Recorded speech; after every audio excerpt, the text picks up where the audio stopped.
کر دے جو اللہ تعالیٰ یہاں پہ کہہ رہے ہیں، تو ہمیں جو ایک ورڈ کہتے ہیں نا، لگ پتا جائے، یہ اللہ کی نعمت کی جو ہم قدر نہیں کرتے ہیں. چلیں آگے چلتے ہیں. آیت نمبر ہے 74-75. وَيَوْمَ يُنَادِيهِمْ فَيَقُولُ أَيْنَ شُرَكَائِيَ الَّذِينَ كُنتُمْ تَزْعُمُونَ وَنَزَعْنَا مِنْ كُلِّ أُمَّةٍ شَهِيدًا فَقُلْنَا هَاتُوا بُرْهَانَكُمْ فَعَلِمُوا أَنَّ الْحَقَّ لِلَّهِ وَضَلَّ عَنْهُمْ مَا كَانُوا يَفْتَرُونَ. ترجمہ دیکھتے ہیں. اور یاد رکھیں یہ لوگ وہ دن جبکہ وہ انہیں پکارے گا، پھر پوچھے گا کہاں ہیں میرے وہ شریک جن کا تم گمان رکھتے تھے. ہم ہر امت میں سے ایک گواہ نکال لائیں گے اور پھر کہیں گے لاؤ اپنی دلیل. اس وقت انہیں معلوم ہو جائے گا کہ حق اللہ کی طرف سے ہے، اور گم ہو جائیں گے ان کے وہ سارے جھوٹ جو انہوں نے گھڑ رکھے تھے. اب وہی تقریباً آپ سمجھیے جو مضمون پہلے گزرا ہے نا، اسی کا ذکر ہے کہ قیامت کا ایک نقشہ کھینچا جا رہا ہے، اور دوبارہ سے یہ مضمون پلٹ کے آیا ہے کہ اللہ تعالیٰ ان سے کہے گا کہ تمہارے اپنی صفائی میں تم کوئی حجت پیش کرو جس کی بنا پہ تمہیں معاف کر دیا جائے. تو یہاں پر کیا ہوگا کہ ہر امت کا پیغمبر ایک طرف کھڑا کیا جائے گا، امت کھڑی کی جائے گی اور پیغمبر ان کے سامنے کھڑا کیا جائے گا. اور اللہ تعالیٰ فرمائیں گے کچھ لوگوں سے جنہوں نے دنیا میں شرک کیا اور رسولوں کی بات نہیں مانی، ان سے اللہ تعالیٰ کہیں گے کہ میرے پیغمبروں کو، جن کو رسولوں کو میں نے بھیجا تھا اپنی دعوت دے کے، توحید کی دعوت دے کے، تم نے تو ان کی بات نہ سنی اور تم میرے ساتھ شریک ٹھہراتے رہے، اور تم اسی طرح بتوں کی، جو ابھی ہم نے اس کے اوپر ڈیٹیل میں بات کی، ان کی عبادت کرتے رہے. اب تم کوئی دلیل پیش کرو کہ کیا تم کو ہدایت دینے کے لیے، وارن کرنے کے لیے ہم نے کوئی رسول نہیں بھیجا؟ ہم نے کیا انتظام نہیں کیا تھا تمہارے لیے؟ کیا اس کا جواب ہوگا؟ ظاہر ہے وہ حیران اور ساکت کھڑے رہیں گے، کوئی دلیل ان کو نہیں سوجے گی کہ کیا کہیں. تو ایسے میں یہ بتایا جا رہا ہے کہ ان کی افطرا پردازیاں آپ سمجھتے ہیں، گھڑی ہوئی باتیں، لیم ایکسکیوزز کرنا، بڑی بڑی جھوٹی جھوٹی باتیں بتانا، تو وہ کوئی کام نہیں آئے گا. کیونکہ ہوگا کیا کہ آپ ایک طرف آپ دیکھیں کہ کھڑے ہوئے ہیں پیغمبر، ٹھیک ہے، رسول کھڑے ہوئے ہیں اپنی امتیوں کو لے کے، اور ایک طرف یہ لوگ کھڑے ہیں. تو اب کیا ہوگا؟ اللہ تعالیٰ انہی پیغمبروں اور رسولوں کے سامنے کہے گا کہ دیکھو یہ جو رسول تھے تمہیں جس شرک سے روکتے تھے اور تمہیں کہتے تھے کہ انکار آخرت نہیں کرو، آخرت ایک دن آنی ہے، رسولوں کا انکار نہیں کرو، رسولوں کی ایک حقیقت ہے، مگر تم نے مان کے نہیں دیا. ٹھیک ہے، تو اب اللہ تعالیٰ کہے گا دیکھو یہ برحق نہیں ہے. ان شرک کرنے والوں کو اللہ تعالیٰ اشارہ کر کے دکھائیں گے یہ دیکھو رسول کھڑے اور ان کے پیچھے ان کے امتی کھڑے، حق نہیں ہے، آخرت کے دن کا تم نے انکار کیا، آخرت کا دن نہیں آ گیا. تو اب کیا ہوگا کہ اب آپ سوچیں کہ دوسری طرف اللہ تعالیٰ انسان سے کہیں گے کہ یہ تو پیغمبر کھڑے، ان کے پیچھے امتی ہیں، انہوں نے تو بات تم تک پہنچا دی تھی، تم بتاؤ اب تم دلیل دو، تمہارے پاس کوئی ہے دلیل جس سے تم بچ سکو؟ تو اب یہ کہتے ہیں کہ یہ بڑی بڑی دلیلیں دیں گے جو وہاں پہ لوگ ہوں گے، اور اگر دینا چاہیں وضاحتیں دیں، لیم ایکسکیوزز دیں، کچھ بھی ان کے وہ کام نہیں آئے گا. ان کی بڑی بڑی باتیں، بڑی بڑی دنیا کی ایجادات، بڑے بڑے یونی کے پڑھے ہوئے، مثال کے طور پہ MIT گریجویٹس ہیں اور فلاں یونی کے پڑھے ہوئے اور بڑا علم اور بڑا ان کو نالج تھی اور ایتھیسٹ تھے، تو کچھ بھی اس وقت بول نہیں سکیں گے. ساری باتیں جو ہے وہ دھری کی دھری رہ جائیں گی، کیونکہ رسول کے آگے اور پیغمبروں کے آگے ان کا جھوٹ ٹھہر سکے گا؟ ان کی بنائی ہوئی باتیں کبھی رہ سکیں گی؟ تو یہ وہ نقشہ ہے جو اللہ تعالیٰ نے دوبارہ سے اس کو، آپ سمجھ لیجئے کہ پچھلی تھوڑی سی آیات آئیں اور دوبارہ سے اینڈ اس کو کیا ہے اس نقشے کو. اچھا اب آگے نا ایک آپ لوگوں نے بہت نام سنا ہوگا قارون شخص کا، تو اس کا اب ہم ذکر پڑھیں گے. آگے کے آیات اب اسی کے حوالے سے ہیں. یہ شروع ہو رہی ہیں آیت نمبر 76-77 پہلے دیکھیں گے. ویسے تو یہ پورا واقعہ ہے لیکن میں اس کو ذرا ٹکڑوں میں آپ کے سامنے رکھ رہی ہوں کیونکہ ان میں بڑے سبق موجود ہیں. آیت نمبر 76-77 اِنَّا قَارُونَ كَانَ مِن قَوْمِ مُوسَىٰ فَبَغَىٰ عَلَيْهِمْ وَآتَيْنَاهُ مِنَ الْكُنُوزِ مَا إِنَّ مَفَاتِحَهُ لَتَنُوءُ بِالْعُصْبَةِ أُولِي الْقُوَّةِ إِذْ قَالَ لَهُ قَوْمُهُ لَا تَفْرَحْ إِنَّ اللَّهَ لَا يُحِبُّ الْفَرِحِينَ وَابْتَغِ فِيمَا آتَاكَ اللَّهُ الدَّارَ الْآخِرَةَ وَلَا تَنْسَ نَصِيبَكَ مِنَ الدُّنْيَا وَأَحْسِنْ كَمَا أَحْسَنَ اللَّهُ إِلَيْكَ وَلَا تَبْغِ الْفَسَادَ فِي الْأَرْضِ ان اللہ لا يحب المفسدین. ترجمہ دیکھتے ہیں. یہ ایک واقعہ ہے. قارون موسیٰ علیہ السلام کے قوم کا ایک شخص تھا، پھر وہ اپنے قوم کے خلاف سرکش ہو گیا اور ہم نے اس کو اتنے خزانے دے رکھے تھے کہ ان کی کنجیاں طاقتور آدمیوں کی ایک جماعت مشکل سے اٹھا سکتی تھی. ایک دفعہ جب اس کے قوم کے لوگوں نے اس سے کہا کہ پھول نہ جا، اللہ پھولنے والے کو پسند نہیں کرتا، جو مال اللہ نے تجھے دیا اس سے آخرت کا گھر بنانے کی فکر کر اور دنیا میں بھی اپنا حصہ فراموش نہ کر. احسان کر جس طرح اللہ نے تیرے ساتھ احسان کیا. زمین میں فساد برپا کرنے کی کوشش نہ کر، اللہ مفسدوں کو پسند نہیں کرتا. اب دیکھتے ہیں کہ قارون کے بارے میں پہلے جان لیے کہ یہ بنی اسرائیل میں سے تھا. اس کا لینیج بتا رہی ہوں میں. تورا میں اس کا نام آتا ہے کورا، QORAH، تورا میں. اور موسیٰ علیہ السلام سے یہ دراصل بہت ہی جیلس رہتا تھا، بہت ان کے خلاف تھا. موسیٰ علیہ السلام کے خلاف کنسپائریسیز کرتا رہتا تھا، پلاننگ بناتا تھا، کیونکہ وہ موسیٰ علیہ السلام کی جگہ خود وہ قیادت چاہتا تھا. اور ہم نے جو کل آپ کو یاد ہے نا بطر ہم نے پڑھا تھا، اور بطر ہم نے کیا پڑھا تھا؟ ایک بیماری ہے، ایک ایٹیٹیوڈ ہے. تو آپ سمجھ لیجئے کہ قرآن میں یہ بتا دوں، قرآن میں جو قارون ہے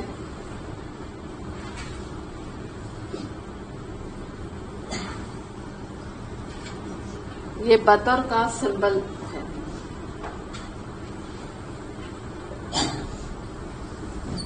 ٹھیک ہے، جو بطر ہم پڑھا ہے نا تو اس کا سمبل قارون ہے.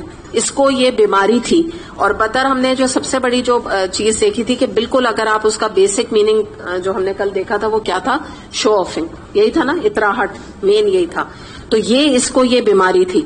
اور یہ فرعون کو دراصل یہ کس کا یعنی آپ سمجھ لیجئے کہ کس کے انڈر کام کرتا تھا؟ فرعون کے. اور یہ فرعون کو اپنی وفاداری بیچ چکا تھا. موسیٰ علیہ السلام کے ساتھ ہر وقت اس کا رویہ جو ہے وہ بغاوت کا اور ڈیفائنس کا رہتا تھا.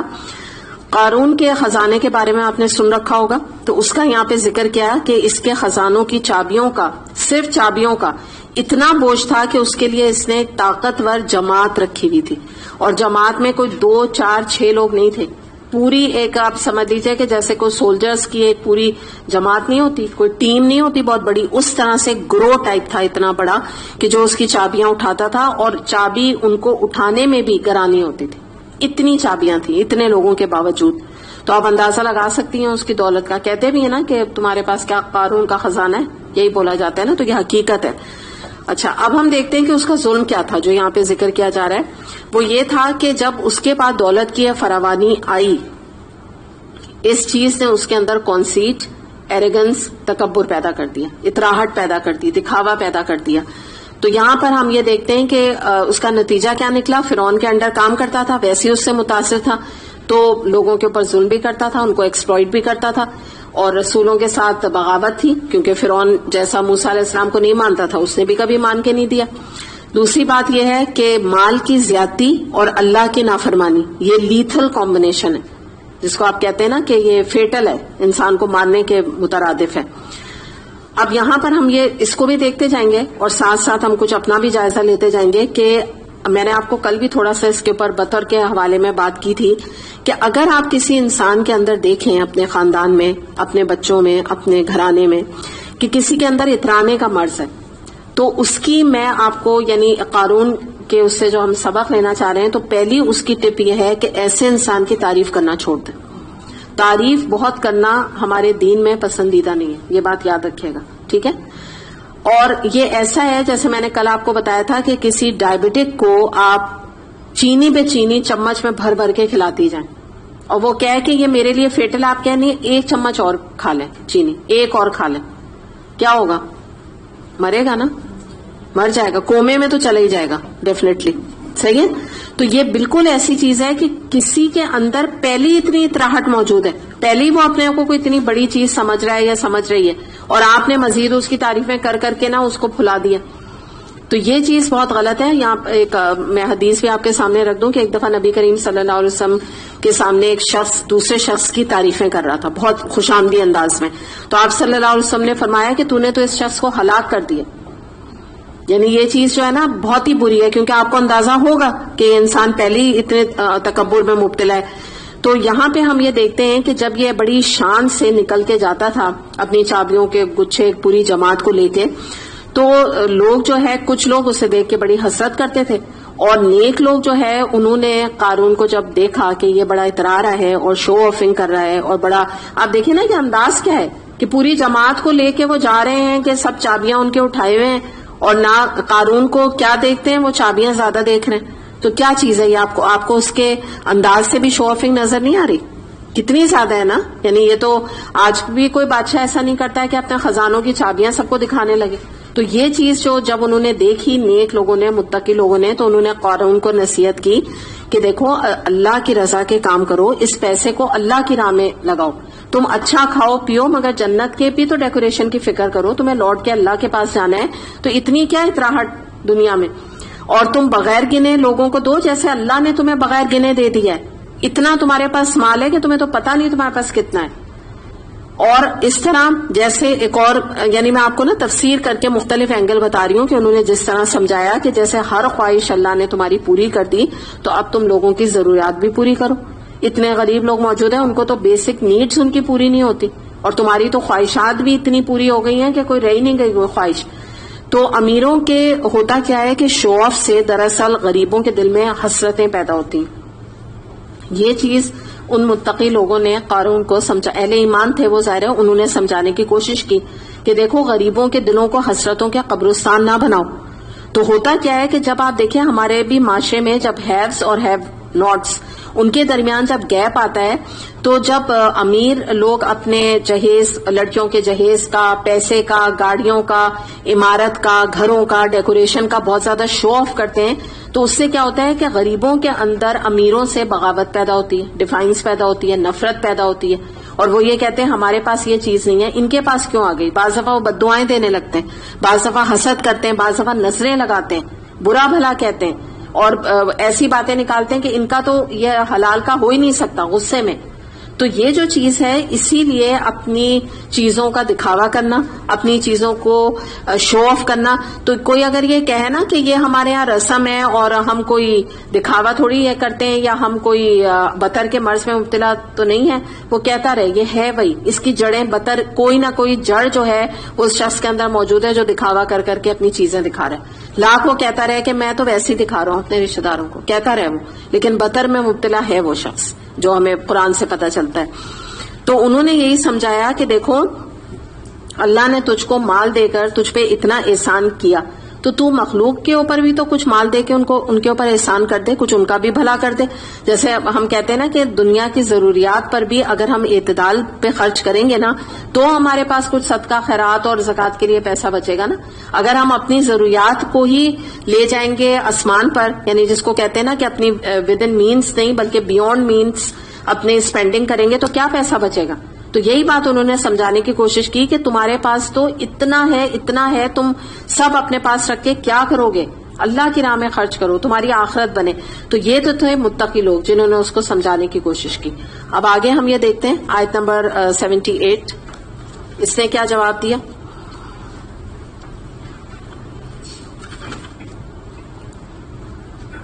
قال انما اوتیته على علم عندي اولم يعلموا ان الله قد اهلك من قبله من القرون من هو اشد منه قوة واكثر جمعا ولا يسأل عن ذنوبهم المجرمون.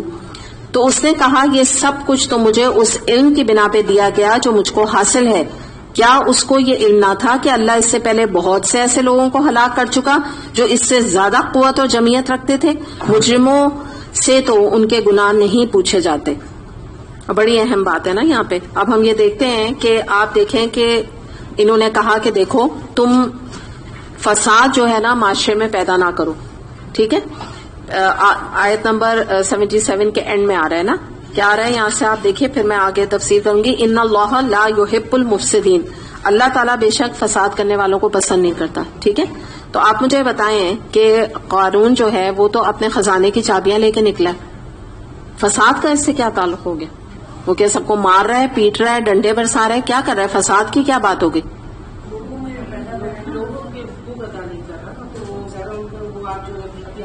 بالکل، ہاں اس کو بولیں جی، بالکل ایگزیکٹلی. تو یہ معاشرے میں فساد کا پتہ ہمیں کیا چلا کہ اگر کوئی یہ کہے میرے پاس ہے، میری مرضی میں سب کو دکھاؤں گا، تو اس کو رائٹ نہیں ہے یہ کرنے کا، کیونکہ اللہ تعالیٰ نے فرمایا میں فساد کرنے والوں کو پسند نہیں کرتا. اور ہم سوچتے ہیں فساد شاید یہ ہے کہ آتے جاتے اس کو مار دیا، کسی کو ڈنڈا مار دیا، کسی کو کوئی جیل میں بند کر دیا، ٹھیک ہے نا، یا یہ کہ لڑائی جھگڑے کر رہے ہیں، فساد کر رہے ہیں. فساد کی ڈیفینیشن ہماری کیا ہے؟ جھگڑا. تو یہ جھگڑے کی بات نہیں ہے. فساد یہ ہے کہ معاشرے میں انارکی پیدا کرنا.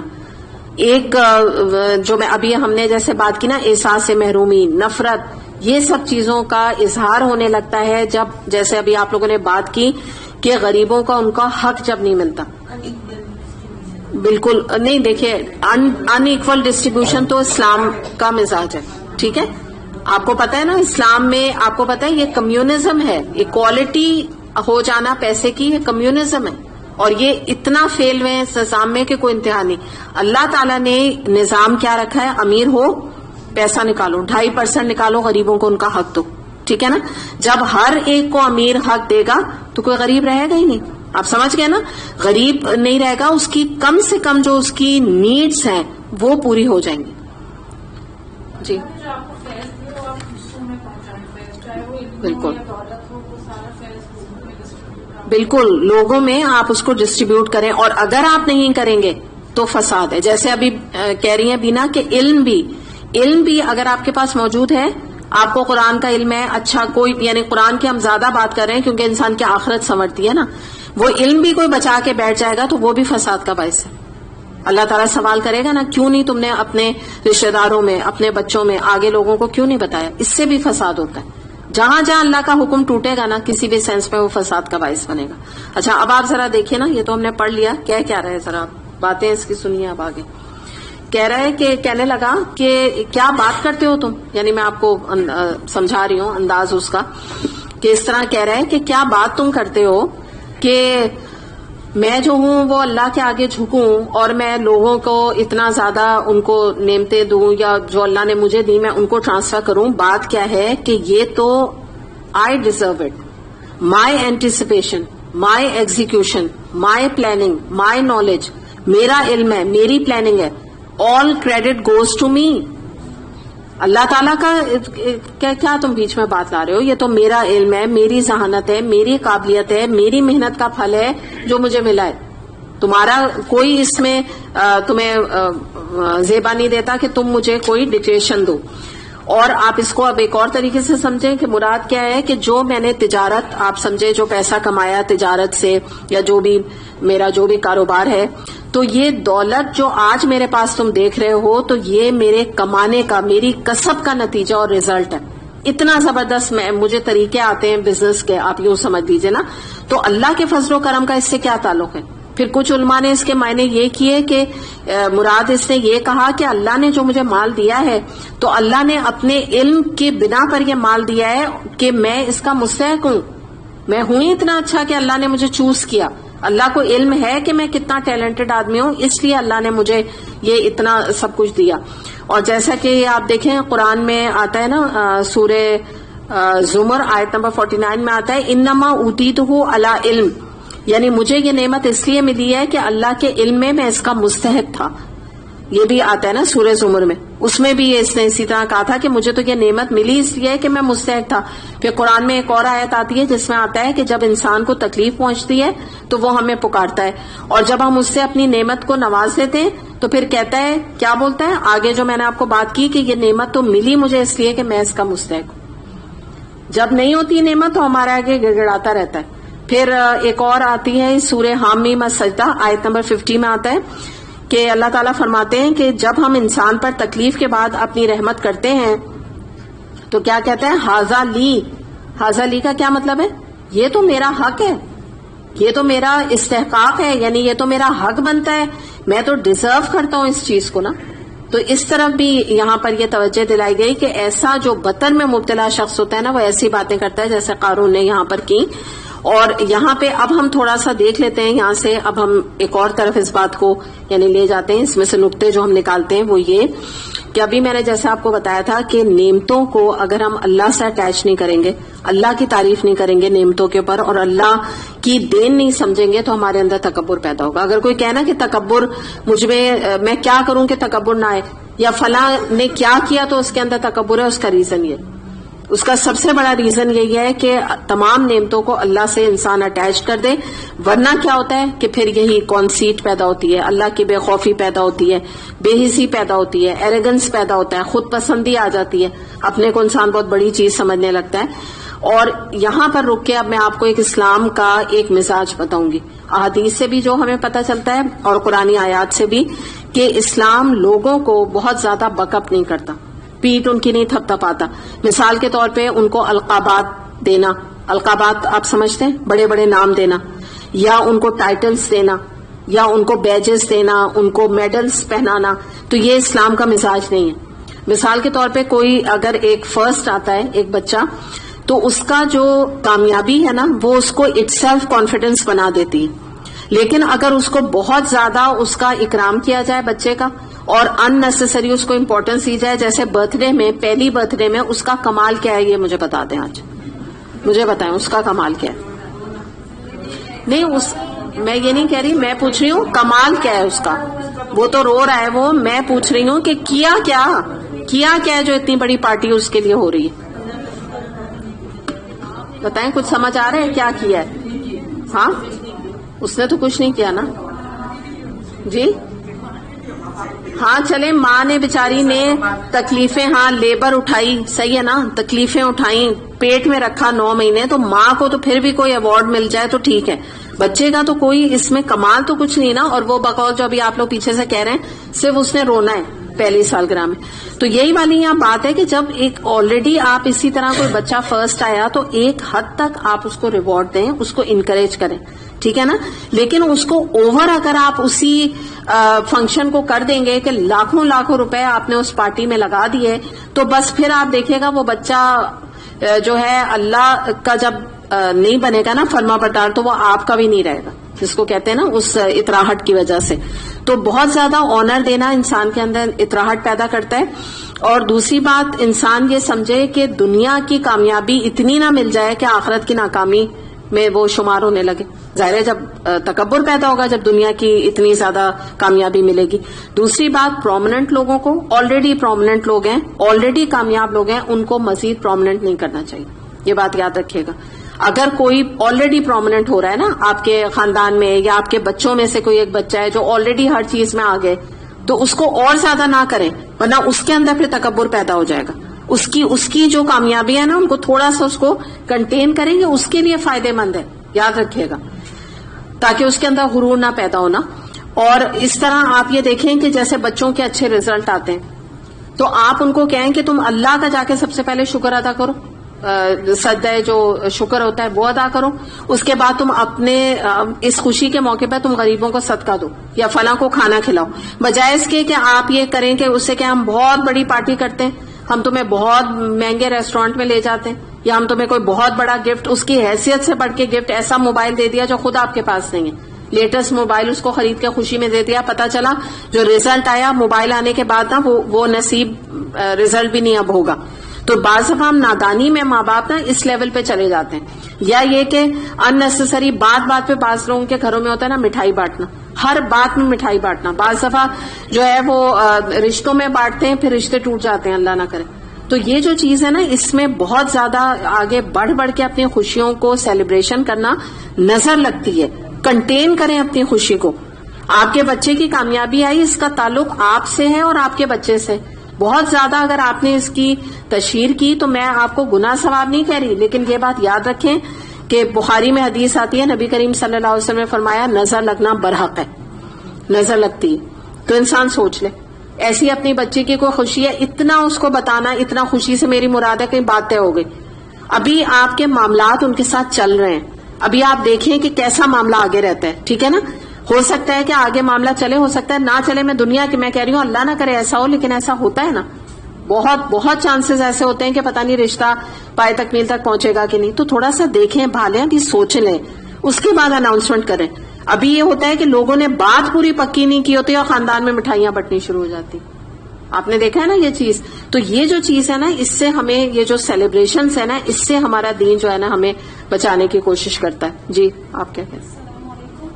وعلیکم یاد ہے کہ بچپن میں ہمیں والدین نے نا یہ بات سمجھاتی تھی کہ بیٹا اچھے نمبر ضرور لو لیکن فرسٹ پوزیشن یا تصویروں میں آنے کے لیے جو ہے یہ نہیں کرنا پڑے زندگی بھر. ہمارے بچپن سے یہ نصیحت کرتے. بالکل کہ آپس میں کمپٹیشن کے لیے یا صرف اس لیے کہ ہم نمایاں ہو جائے نا, تو یہ تو نیت ہی, چاہے دنیاوی تعلیم کیوں نہیں ہے نا, نیت نہیں صحیح ہے یہ والی. جیسے پہلے کہتے تھے نا کہ ڈاکٹر جب کوئی بنتا تھا تو کہتے تھے کہ یہ ہم کیوں ڈاکٹر بن رہے ہیں, ہم انسانیت کی خدمت کے لیے. تو ایسی باتیں کرتے تھے نا, تو اس میں سب سے پہلے یہ سوچیں کہ ہم اللہ کی, اس لیے ہم یہ کام کریں کہ ہم اللہ کی رضا کے کام کریں. یعنی اگر انسانیت کی خدمت بھی کریں تو کیوں کر رہے ہیں, کیونکہ اللہ کا حکم ہے, نبی کریم صلی اللہ علیہ وسلم کا حکم ہے. تو ہر چیز کو اللہ رسول سے ایسوسیٹ کریں. یہ بھی کہنا کافی نہیں ہے, یہ تو انگریزوں نے اسی طرح تو وہ کام کرتے ہیں فلانتھروپسٹ کہ ہم انسانیت کے لیے کام کر رہے ہیں. آپ کو پتا ہے یہ جو ہالی ووڈ کے سٹارز ہیں ان کو آپ دیکھیں کیا کچھ کرتے ہیں. ہر قسم کے بلیک اور خود وائٹ ہوتے ہیں, بلیک بچے, وہ بھی مجھے لگتا ہے کہ وہ بھی ایک شو آف ہے, یہ دکھانے کے لیے کہ دیکھو ہم نے کیسے بالکل ڈاؤن پروڈن عجیب سے بچے, ہاں کیونکہ ان کو دیکھ کے ہر ایک کہتا ہے یہ اتنے خوبصورت, ان کے بچے اتنے عجیب سے ہوتا ہے نا. تو وہ یہ چاہتے ہیں, ان کو تو پبلسٹی چاہیے نا, یہی تو ان کو چاہیے کہ سب کہیں کہ واؤ کیا گریٹ لوگ ہیں, بچہ بھی پسند کیا تو ایسے شکل کا. یہ بھی ایک ان کا طریقہ ہے. تو وہی والی چیز ہے کہ یہ اسی نیت کے ساتھ تو ہالی ووڈ میں سبھی یہ فلانتھروپسٹ کام کر رہے ہیں, انسانیت کی خدمت, سب کچھ انسانیت ہے. یعنی اللہ نہیں بیچ میں, اللہ کو مائنس کر دیا نعوذ باللہ. تو بہرحال اس کو ہم کہتے ہیں کہ بچوں کی ایگو کو فیڈ نہ کریں, یہ جو بات میں آپ کو یہاں بتانا چاہ رہی ہوں. اور قارون کا بھی کیا معاملہ تھا کہ جیسے وہ اپنے کو کہے کہ I am a position holder, میرا جیسا کوئی ہے تو وہ سامنے آئے, چیلنج ایک طرح سے وہ کر رہا تھا نا یہاں پہ. تو اس چیز کو ہم یہ دیکھتے ہیں کہ بچوں کی آپ جائز ان کو انکریج کر دیں, لیکن ایک ورڈ آپ نے سنا نا قصیدے, کسی بھی چیز کے قصیدہ نہ پڑھا کریں, ٹھیک ہے. یہ تو اس کی اردو شاعری کی ایک باقاعدہ ایک صنف ہے. تو یہ کوئی ہم اردو شاعر تو نہیں ہم بن گئے نا کہ ہم ہر ایک کے قصیدے پڑھنے شروع ہو جائیں. تو یہ جو قصیدہ پڑھنا ہے نا, یہی چیزوں کو نا پھر برائی کی طرف لے جاتا ہے. چاہے وہ بچوں کے قصیدے ہوں, چاہے آپ کوئی کسی کے گھر کو جا کے دیکھ کر آپ اس کے قصیدے پڑھیں, کسی کا گھر دیکھا ہے بہت خوبصورت گھر ہے تو بس اسی کے قصیدے پڑھے جا رہے ہیں. تو وہ چیز بھی پرابلم سم بن گئی نا کہ دنیا میں اتنا آپ نے اس کی تعریف کی کہ آپ کے بچوں کو بھی اور آپ کو بھی اب اپنا گھر نہیں اچھا لگے گا. تو یہ اچھا نتیجہ اس کا نکلتا نہیں ہے, بیجا بہت زیادہ تعریف. نہیں, آپ کو تو انفیورٹی ہو جائے گا. ہاں نہیں, ان کو سپیریورٹی ہو جائے گا. اور آپ جب وہاں سے لوٹ کے گھر آئیں گے تو آپ جب اتنا بولیں گے تو آپ کے تو بچے غم سے اور کمپلیکس سے زمین پہ گڑ جائیں گے, اور وہ آپ کو بلیم کریں گے کہ کہاں سے آپ کے گھر پیدا ہو گیا, ان کے گھر ہو جاتے تو آج کوئی عیش و آرام تو ملتے. تو اپنے بھی پیروں پہ کلہاڑی مار رہے ہیں نا. بچوں کو بیچاروں کو اندازہ بھی نہیں ہے ان کے سامنے اتنا. اچھا بعض دفعہ بچے خود خاموش ہوتے ہیں جب آپ ہسبینڈ وائف بات کر رہے ہوتے ہیں, ماں باپ وہ خود خاموش ہوتے ہیں, ہمیں اندازہ نہیں ہوتا کتنا کچھ ان کے اندر جا رہا ہوتا ہے, کتنا کچھ وہ اندر بھر رہے ہوتے ہیں کیونکہ شارپ دماغ بھی ہوتا ہے نا, تیز ہوتا ہے دماغ بہت زیادہ. تو آپ کو نہیں پتا ہوتا ان کے دلوں پہ اور ان کے ذہنوں پہ کچوکے مار رہے ہیں آپ ان کو بتا کے, اور وہ ابھی نہیں بولیں گے لیکن اندر ہی اندر احساس کمتری میں وہ شکار اس کا ہوں گے. تو یہی والی بات ہے کہ اسلام دنیا میں کامیابی کو بہت ریوارڈ نہیں کرتا, بہت زیادہ اس کو پسندیدہ نہیں سمجھتا, نہ ہی منہ بھر کے لوگوں کی تعریف کیا کرے کسی بھی چیز میں. کوئی نیکی بھی کر رہا ہے نا تو نیکی کا بھی اتنا نہ ڈھنڈورا اس کے سامنے پیٹیں یا اس کو اتنے ہائی پیڈسٹل پہ نہ رکھیں کہ آپ سے زیادہ تو کوئی نیکی نہیں ہے. یہ کوئی ضرورت نہیں کہنے کی یہ اللہ جانتا ہے کون سب سے زیادہ نیک ہے.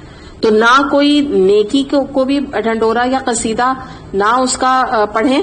اور جو جیسے ابھی یہ نیلوفر کہہ رہی ہیں کہ آپ کیا سمجھتے ہیں کیا نیک لوگوں کے اندر کانسیٹ نہیں آ سکتی ہے؟ آپ کو یہ خوش فہمی ہے؟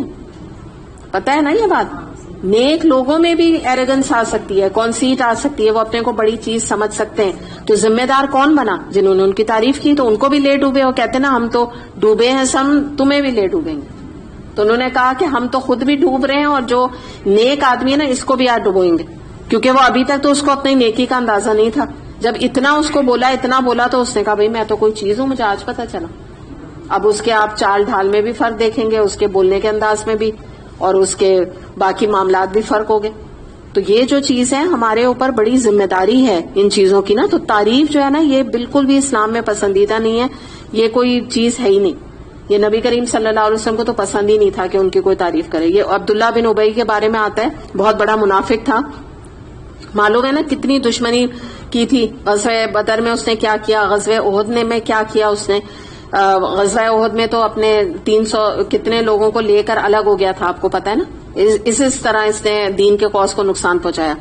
آپ کو پتا ہے جب نبی کریم صلی اللہ علیہ وسلم کا درس شروع ہوتا تھا, یعنی مجلس جب آپ کی شروع ہوتی تھی, آپ قرآن کا پیغام جب آگے پہنچاتے تھے, آ کے جیسے آپ سمجھیے مائک ہے نا, تو ممبر ہوتا تھا نا, تو ممبر پہ آ کے ایسا ممبر پرومیننٹ ہوتا تھا کہ دور تک لوگ دیکھیں نا, تو اس پہ آ کے کھڑا ہو جاتا تھا اور زور زور سے چلا کے کہتا تھا نبی کریم صلی اللہ علیہ وسلم تشریف لانے والے ہیں, خاموشی سے ان کا خطبہ سننا, خاموشی سے بیٹھنا.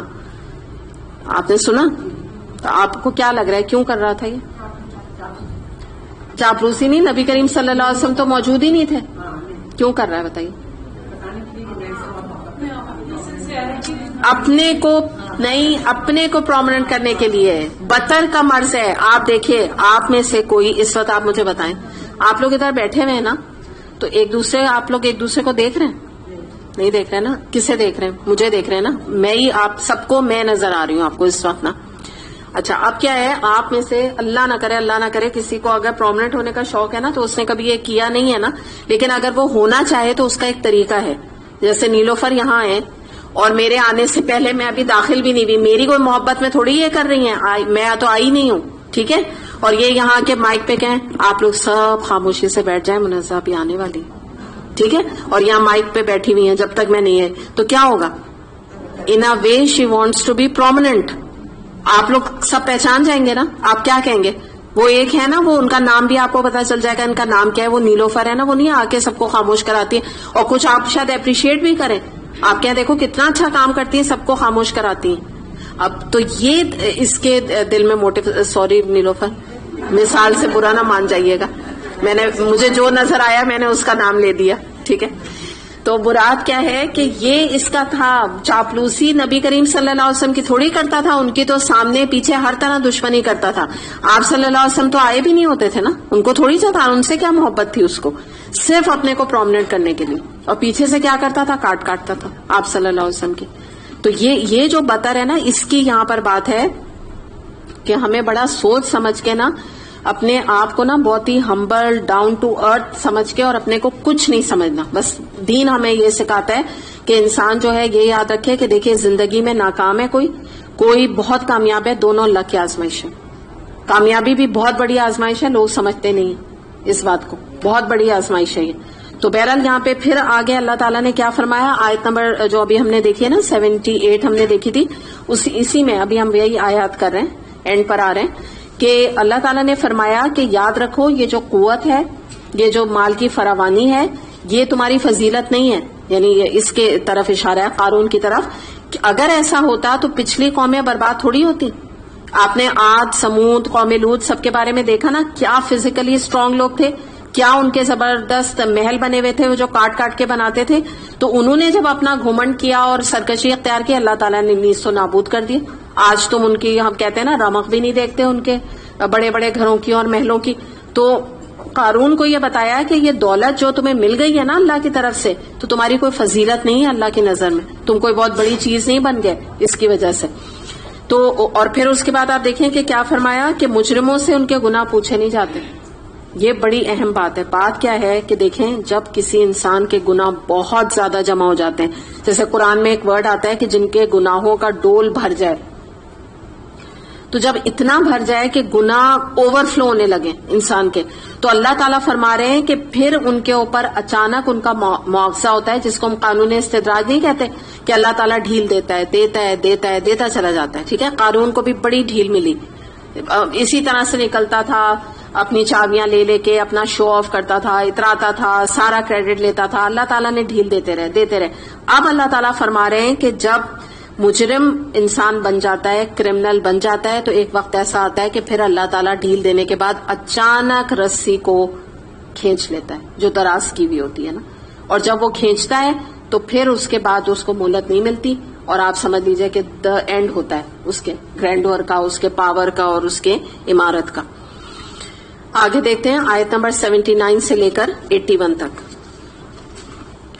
فخرج على قومه في زينته قال الذين يريدون الحياة الدنيا يا ليت لنا مثل ما أوتي قارون إنه لذو حظ عظيم وقال الذين أوتوا العلم ويلكم ثواب الله خير لمن آمن وعمل صالحا ولا يلقاها إلا الصابرون فخسفنا به وبدار الأرض فما كان له من فئة ينصرونه من دون الله وما كان من المنتصرين.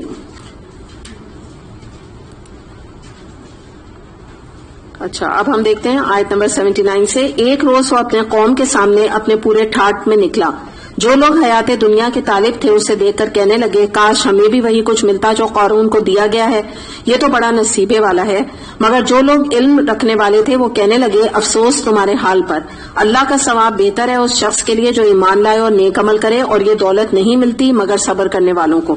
آخرکار ہم نے اسے اور اس کے گھر کو زمین میں دھسا دیا، پھر کوئی اس کے حامیوں کا گروہ نہ تھا جو اللہ کے مقابلے میں اس کی مدد کو آتا، اور نہ وہ خود اپنی مدد آپ کر سکا.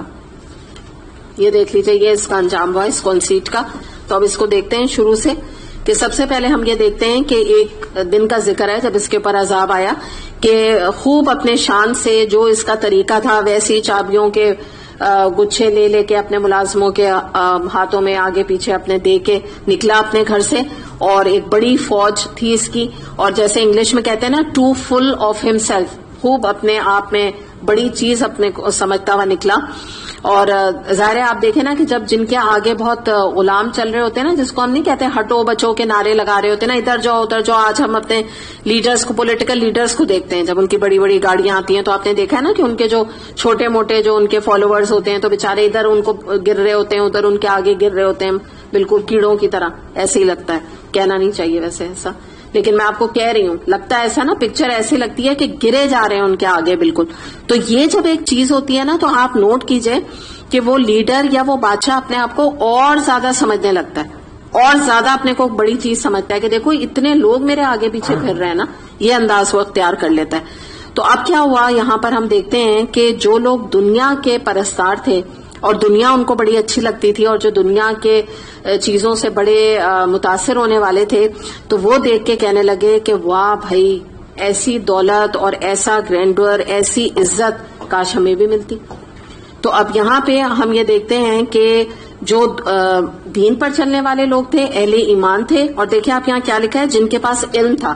اس سے کیا مراد ہے؟ کتاب کا علم تھا، قرآن کا علم، یعنی اپنے وقت میں جو بھی ان کے پاس کتاب تھی جس میں کہ اللہ کے احکامات موجود تھے، آپ سمجھ لیجئے. تو وہ جو دین کا علم رکھتے تھے یا اللہ کا علم رکھتے تھے، وہ اس کی حقیقت سے واقف تھے، اور انہوں نے یہ جان لیا تھا کہ انہوں نے کیا کہا کہ افسوس تمہارے حال پر، تمہیں یہ حقیقت نہیں پتا کہ جو ثواب اللہ تعالیٰ نیک عمل پہ دینے والا ہے وہ بہت بہتر ہے یہ سارے عیش اور آرام، ایسا عیش و آرام جس کے ساتھ تکبر بھی موجود ہو. جیسا کہ اللہ تعالیٰ فرماتے ہیں، حدیث قدسی ہے، نبی کریم صلی اللہ علیہ وسلم نے فرمایا کہ میں نے اپنے نیک بندوں کے لیے ایسی ایسی چیزیں تیار کر رکھی ہیں جنہیں کسی آنکھ نے نہیں دیکھا، کسی کان نے نہیں سنا، اور نہ کسی کے وہم و گمان میں بھی ان کا گزر ہوا ہے. بخاری نے اس سے روایت کیا. تو یعنی انہوں نے یہ سمجھایا کہ تم کیا بات کرتے ہو، جو اصل نیک کام کر کے جب تم اللہ کے پاس جاؤ گے تو جو صبر کرنے والے لوگ ہیں ان کو یہ نعمتیں ملیں گی. اور صبر انہوں نے کس چیز پہ کیا تھا کہ دنیا میں جتنی بھی ان کی اللہ تعالیٰ کی ناپسند والی چیزیں تھیں ان کا انہوں نے ارتکاب نہیں کیا. یعنی مراد کیا ہے کہ وہ صابر کیسے تھے کہ انہوں نے دنیاوی لذات، دنیاوی جو گناہ تھے ان سے کنارہ کشی اختیار کی. تو جب انسان گناہ کو چھوڑتا ہے تو صبر کرنا پڑتا ہے نا اسے. اگر کوئی انسان شراب پیتا ہے، وہ اللہ کے لیے شراب چھوڑ دے تو بہت بڑا صبر ہے. اگر کوئی عورت اپنا سر کور کرتی ہے صرف اللہ کی خاطر، دل نہیں چاہ رہا، تو بہت بڑا صبر ہے اس کے لیے نا. تو ان لوگوں نے صبر کیا، تو آخرت کی زندگی کو انہوں نے ترجیح دی اہل ایمان نے. تو یہی انہوں نے بتایا کہ دیکھو جب ہم اللہ کی اطاعت کریں گے اور دنیا میں صبر کریں گے تو کہیں بہترین نعمتیں ہمیں ملیں گی، جیسے میں نے جنت کا نقشہ آپ کے سامنے کھینچا. تو اب کیا ہوا کہ یہ کہنے کے باوجود یہ نصیحت کر رہے تھے یہ اہل ایمان، اور ویسے بھی اسے کرتے رہتے تھے، اس کے اوپر کوئی اثر نہیں ہوا، اور وہ اپنی روش کے اوپر قائم رہا. تو ابھی پیچھے میں نے آپ کو بتایا تھا نا، جب گناہوں کا ڈول بہت بڑھ جاتا ہے، اوور فلو ہونے لگتا ہے، تو اللہ کی پکڑ بھی اچانک آ جاتی ہے. تو قارون کے اوپر اب وہ وقت آ گیا تھا کہ اللہ کی پکڑ ہوگی. اللہ نے بہت ٹیسٹ کیا, بڑی مہلت اس کو دے کے دیکھی, مگر وہ نہیں پلٹا. تو اس کے تکبر کی وجہ سے یاد رکھیے گا کہ جو یہاں پر اس کا انجام بتایا جا رہا ہے کہ اس کے محل, اس کے خزانوں, ان کی چابیوں سمیت وہ زمین میں دھسا دیا گیا. ریزن اگر کوئی آپ کو پوچھے گا تو آپ کیا بتائیں گے؟ تکبر. ٹھیک ہے. اور بیماری اس کو کیا تھی؟ بطر. ٹھیک ہے, یہ بیماری تھی اس کی, اور ریزن کیا تھا؟ تکبر. تو آپ یہ دیکھیے کہ اس نے بڑا اونچا بننا چاہا نا, زمین پہ بہت اونچا بننا چاہا, تو اللہ تعالیٰ نے اس کو زمینی کے اندر کر دیا. یعنی آپ نے پستی دیکھی اس کی کہ جتنا اس نے تکبر کیا اتنے نیچے وہ چلا گیا, اسی زمین کے نیچے. حدیث میں آتا ہے نبی کریم صلی اللہ علیہ وسلم نے فرمایا ایک آدمی اپنا ازار زمین پر لٹکائے جا رہا تھا. ازار یہ کہ یہ عربوں کا ڈریس ہوتا ہے نا, لمبا. تو آپ کو یہ معلوم ہے کہ یہ جو مردوں کا ایسا ڈریس جو کہ زمین پہ گھسیٹتا ہوا چلے, تو یہ تکبر کی نشانی سمجھی جاتی تھی پہلے. ٹھیک ہے نا, اب تو ہمیں اویئرنیس نہیں ہے, پہلے یہ تکبر کی نشانی تھی, اور مردوں کی میں بات کر رہی ہوں. تو اس کے حوالے سے یہ حدیث ہے کہ ایک آدمی اپنا اظہار زمین پہ لٹکائے جا رہا تھا, اللہ تعالیٰ کو اس کا تکبر پسند نہیں آیا اور اسے زمین میں دھسا دیا گیا, پس وہ قیامت تک زمین میں دھستا چلا جائے گا. اسے بخاری نے روایت کیا. تو دوسرا ایک آپ کے سامنے کیس دیکھ لیجئے کہ اس نے بھی تکبر کیا اور اس نے لباس ایسا پہنا متکبروں کا, تو جس کی بنا پہ اس کا یہ انجام ہوا. تو مراد یہی ہے کہ قارون کی دولت اور حشمت جو تھی, اس کی جو آرزو کرنے والے تھے, انہوں نے اپنے سامنے ود ان فیو منٹس قارون کا یہ عبرتناک انجام دیکھ لیا. تو ایک منٹ یہ ابھی سے میں کمپلیٹ کر لوں. تو اس سے ہمیں یہ بات, جب انہوں نے یہ انجام دیکھا تو ان کو بھی یہ بات سمجھ آ گئی کہ آپ یہاں آگے دیکھیں کہ ان کے حامیوں کا گروہ جو تھا تو وہ اس کی مدد کو نہیں آیا. جو ابھی تعریفیں کر رہے تھے نا, قارون کی بہت تعریفیں کر رہے تھے کہ واہ کیا مال اسے دیا ہے, وہ اس کی مدد کو نہیں آ سکے جب وہ دھسایا گیا.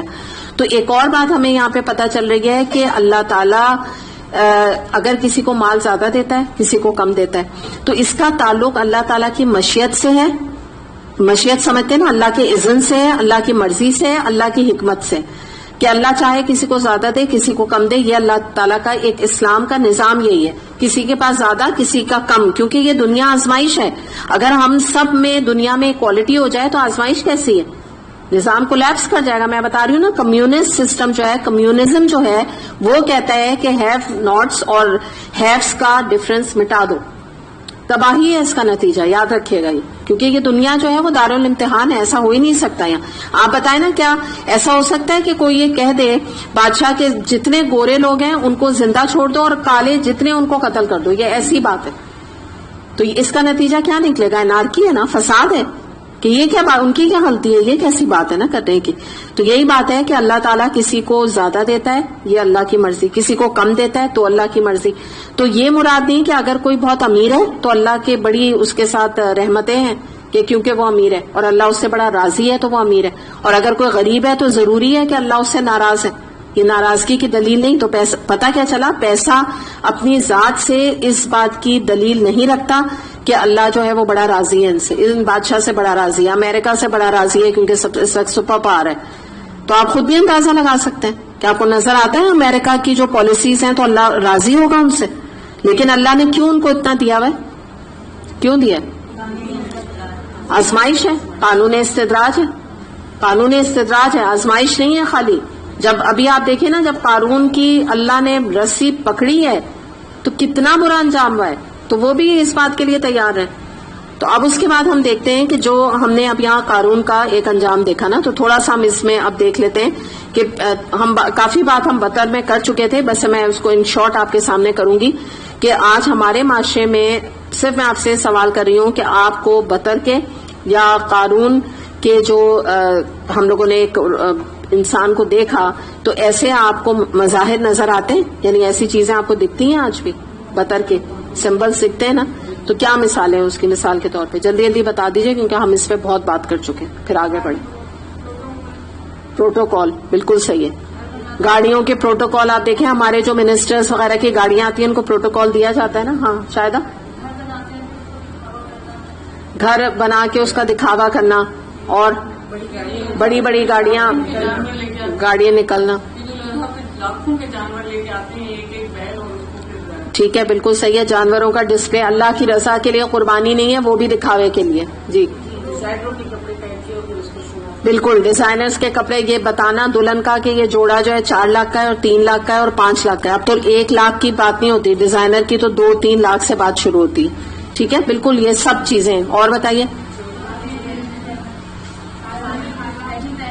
بالکل, ویڈنگ پلانر سب سے زیادہ شادیوں میں دکھاوا کرنا. ڈشز جو ہے وہ 2-3 جیسے پہلے ہوتی تھی, اس کی بجائے 8-8 10-10 ڈشز کا اہتمام کرنا. صحیح ہے نا. اور چلیں وہ اتنا میں اس پہ نہیں, بطر نہیں ہے, یہ یاد رکھیے گا. ٹھیک ہے, بطر کے اندر نہیں آئے گا. ہم اس وقت بطر کی بات کریں. وہ جو آپ کہہ رہی ہیں نا وہ چلیں ٹھیک ہے, وہ تو میں نے آپ کو تربیت کے لیے بات بتائی نا. اتنا بڑا یہ کبیرہ گناہ نہیں ہے جو ابھی ہم اور سب کے اوپر بات کر رہے ہیں نا. بالکل, میک اپ. ہاں, 30,000 40,000 50,000 کا میک اپ کرایا. ہر چیز میں شو آفنگ. آپ سمجھ لیے جو چیز بھی شو آف ہے نا, یہ بطر ہے, یہ بیماری ہے. سوشل میڈیا پہ جو پوسٹنگ آج کل نان اسٹاپ ہوتی ہے کہ بس کچھ بھی کھانا ہے یا کچھ خریدنا ہے یا کہیں جانا ہے. بالکل, وہ تو بطر کی مثال ہے. یعنی اگر جو ہے کہیں جا کے کچھ بھی کھا لیا ہے تو اس کی پیزا بھی کھایا تو اس کی پکچر ڈال رہے ہیں, یا ویکیشن پہ گئے ہیں تو کس جگہ گئے ہیں اس کی تصویر ڈال رہے ہیں. یہ سب آپ سمجھ لیجئے دکھاوا ہے اور بطر کا شکار ہے. ڈیزائنر, بس برانڈیڈ یا ڈیزائنر, اس سے کم نہیں راضی ہے نا. اور اگر کوئی تحفہ بھی ایسا اب کوئی ہلکا پھلکا دے دے تو اس کو بھی ڈیگریڈ کرنا اور اس کی کوئی عزت نہ ہونا. ٹھیک ہے نا. وہ آئے گا تو سیدھے منہ بات بھی نہ کرنا. اور جو یعنی اب اگر آپ دیکھیں نا تو اب ہم پیسے سے ملتے ہیں, پیسے سے محبت کرتے ہیں, پیسے کو ڈرائنگ روم میں بٹھاتے ہیں. ایسے ہی ہے نا. یہ چیز ہے, تو یہ بطر ہے. اگر کسی کے اندر یہ چیزیں ہیں اور وہ شو آفنگ کے اوپر اپنی زندگی گزار رہا ہے, شو آفنگ کا مرض ہے اس کو, تو پھر وہ یہ دیکھ لے کہ یہ بطر ہے اس کو یہ بیماری کو دور کرنا ہے. ہم بھی تو انکریج کر رہے ہیں نا اس کو. جو کرتے ہیں تو وہ بھی اپنے آپ کو, ہاں بالکل, اپنی اصلاح کریں. اب ہم دیکھتے ہیں کہ اس کے اثرات کیا ہیں, اس بطر کے معاشرے پہ کیا پڑتے ہیں نا. پہلی چیز کیا ہے کہ جو غریب ہیں ان کے دل حسرتوں کے قبرستان بنتے ہیں. ٹھیک ہے. پھر کیا ہوتا ہے, احساس محرومی ان کے اندر پیدا ہوتا ہے. یہ تو کچھ چیزیں ہم کر چکے ہیں, میں بس سم اپ کر رہی ہوں بات کو. پھر اس کے بعد کیا ہوتا ہے, جیلسی پیدا ہوتی ہے, نظر لگاتے ہیں, نفرت کرتے ہیں امیروں سے, حسد کرنے لگ جاتے ہیں. پھر یہ ہوتا ہے کہ جب ایک اور آپ کو میں بتا دوں کہ ایک یہ سروے آیا تھا, تو یہ جو فیشن میگزینز ہوتے ہیں تو اس میں انہوں نے باہر امریکہ میں سروے کیا تھا. اس میں انہوں نے کہا تھا کہ صرف 7 یا 8 منٹ جو لوگوں نے, لڑکیوں نے, عورتوں نے اور لڑکیوں دونوں نے, جب انہوں نے اس میگزین کو دیکھا جس میں کہ ماڈل میگزین تھا وہ, تو وہ ان کو سیویئر ڈپریشن میں وہ مبتلا ہو گئی. یعنی آپ یہ سمجھے نا, ان کا کیا وہ ہے, اپنی باڈی کا اور اپنے جسم کا, اپنی خوبصورتی کا شو آف کرنا, دکھاوا. آپ سمجھ گئے نا. ایک عورت جو اگر اپنے کو بہت زیادہ ہائی لائٹ کر رہی ہے تو وہ کون سا بطر ہے, اپنی خوبصورتی کا. تو دوسری عورتوں پہ کیا اثر پڑا, وہ ڈپریشن میں سب چلی گئی, کیونکہ وہ ایسی باڈی بنا سکتی ہیں, وہ ایسا فگر نہیں کر سکتی نا.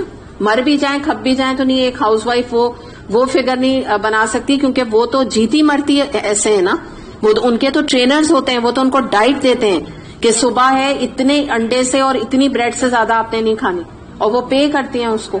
تو ان کے لیول پر تو نہیں آ سکتے نا, اور اس کے پیسے ان کو ملتے ہیں. کیوں کرتی ہیں وہ یہ قربانی, کیوں دیتی ہیں اپنے کھانے کی اور پینے کی, کیونکہ ان کو پیسے ملتے ہیں. دے آر ہائیلی پیڈ جو ماڈلس ہوتی ہیں.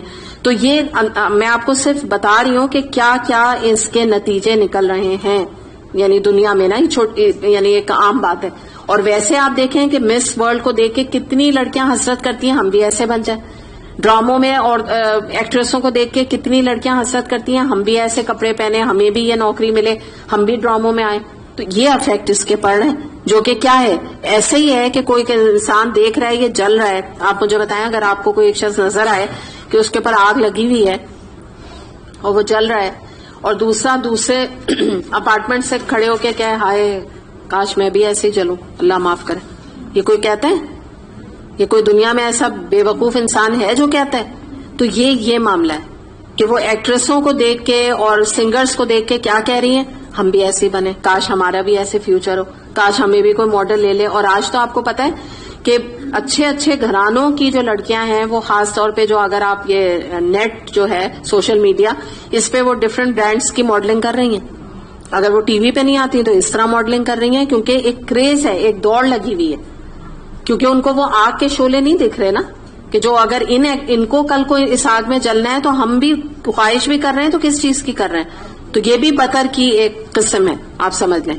تو اب ہم اس کے تھوڑے سے دیکھ لیتے ہیں کہ علاج کیا ہے بطر کا علاج, اور یعنی آپ سمجھ لیجئے کہ یہ جو ابھی ہم ٹاپک کر رہے ہیں قارون نے جو کیا اور اس کا یہ انجام ہوا تو اس سے کیسے بچے انسان. پہلی بات یہ کہ زندگی کا مقصد جو ہے وہ پیسہ خوبصورتی نہیں ہے. زندگی کا مقصد یہ ہے کہ آپ اللہ کی کتنی تابعدار بندی ہیں, ٹھیک ہے, اصل یہ مقصد ہے زندگی کا. اس کے علاوہ جن کے پاس قرآن کا علم تھا, ہم ابھی پڑھا ہے, وہ اس شو آف سے متاثر نہیں ہوئے, وہ بڑے ڈگنیفائڈ تھے, ان کی نیت سیر تھی, ان کو کچھ نہیں اثر پڑا اتنا بڑا پیسہ اور رتبہ دیکھ کے نا قارون کا, کیونکہ وہ کانچ کے ٹکڑے دیکھ کر امپریس نہیں ہوئے, کیونکہ ان کو ہیروں کا مول پتا تھا. قرآن جو ہے وہ ہیرا ہے, قرآن کی آیات ہیرا ہے, تو ان کو یہ مول پتا تھا, تو وہ قارون کی دولت کو دیکھ کے کوئی متاثر نہیں ہوئے. پھر یہ کہ جو متقی انسان ہوتا ہے وہ کانفیڈنٹ ہوتا ہے, اس کے بعد پیسہ ہو نہیں ہو وہ نہیں امپریس ہوتا یا کسی کے انڈر آتا ہے اس بات پہ کہ یہ امیر ہے اور میں غریب ہوں نا. یہ ایک خاص نشانی ہوتی ہے جب آپ دین سے اٹیچڈ ہوتے ہیں.